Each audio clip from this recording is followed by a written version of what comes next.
Hey, how you doing? I hope you've all had a great Christmas and New Year's. So for the first video of the new year, I thought we might do something a little bit different. A couple of months ago, my partner and I decided to change our internet provider, and we also got a chance to upgrade our set-top box. So I was thinking today, we might pull apart the old one and see what the hell is actually inside the set-top box. So what we have is the Fetch TV set-top box. It basically just means we're able to get all the free-to-air channels and pause them and record them and fast forward and all that fancy stuff you can do these days. But before we pull it apart, let's have a look at what's on the exterior. So on the front, we basically have the IR sensor for the remote and just a few lights for indication. On the side is this little USB spot. Then on the back, we've got the in and out for the antenna, Ethernet port for the internet, the yellow, white and red sockets for the video and left and right audio, the optical input, HDMI, some more USB inputs, and the power. Now as you can see, there's actually no exterior screws whatsoever to be able to access what's inside here. So I think that means that what we have to do is try and pull these side panels off. So hopefully they should just clip off fairly easily. Oh, yeah, right, just like that then. So even with these side panels off, there's still no screws visible to be able to get inside. So maybe the top of the front has to come off.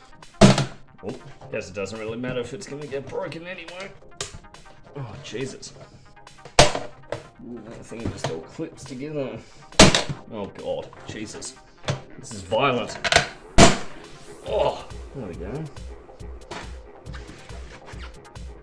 Oh yeah, you can see a little bit more. Still not too much though. It's not a real obvious way that it sort of unclips. We'll see if there's anything under this last panel and that might change it. Oh, straight like that. Still nothing. I don't know whether this bottom panel actually clips off like all the others. I'm suggesting it shouldn't. Oh God. Oh, Jesus. Hey, some screws. There we go. Now I can actually get them out. Oh no. They're not Phillips head. Oh. Hopefully you can see, but it's not a Phillips head. It's one of these weird little star ones. And I don't actually have the tool to get it undone. So, 20 minutes later. Alright, so I'm back from Bunnings, and we've got a Torx set so we can finally get into this thing and see what's actually inside. There we go. Alright, so we've finally gotten these screws off. Let's actually get this thing open and try and get into it.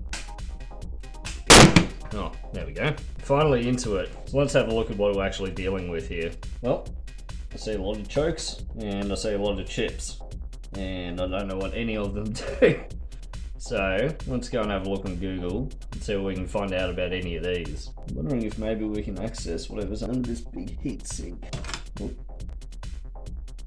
yeah. Shouldn't have touched that. It's a nice shiny looking chip, whatever the hell that is.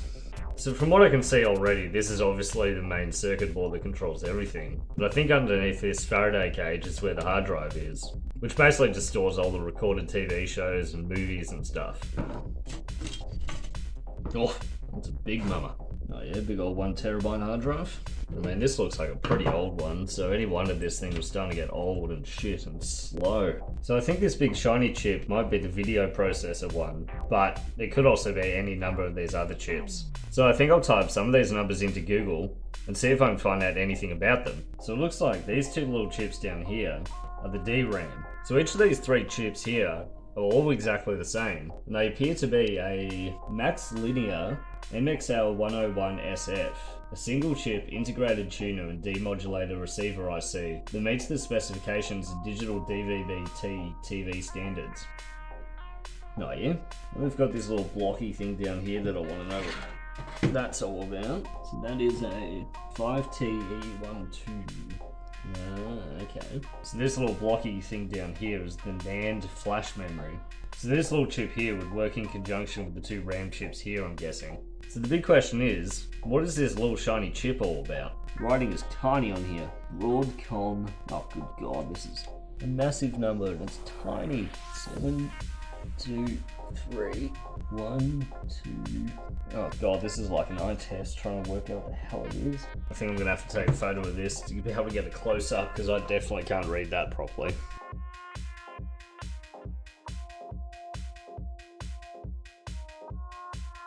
So the only thing that I can find about this little silver chip is just a product obsolescence notification. Basically since 2020 this chip has been obsolete, and the only thing it says here is that it's a full resolution HD decoder. So it's got something to do with decoding all the information coming through the internet and then displaying the video on the TV. But apart from that, I can't work out what this chip is at all. There's no data sheets or anything available online that I can find. Check out all this insane track work around the chip. Just how many tiny little squiggly lines there is. I'd love for someone to be able to explain what the hell this is all about, if you're able to tell me in the comments down below. I'm wondering if it has something to do with reducing the interference between all the signals. It looks like the wildest game of Snake that I've ever seen.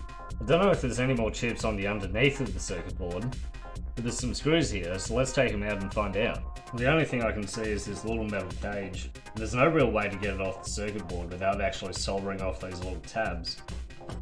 And it's way too hot in the shed to go and do that, so really, I guess that's all for today then. Thanks for joining me and checking out what the hell was inside the set-top box. A lot of complicated stuff.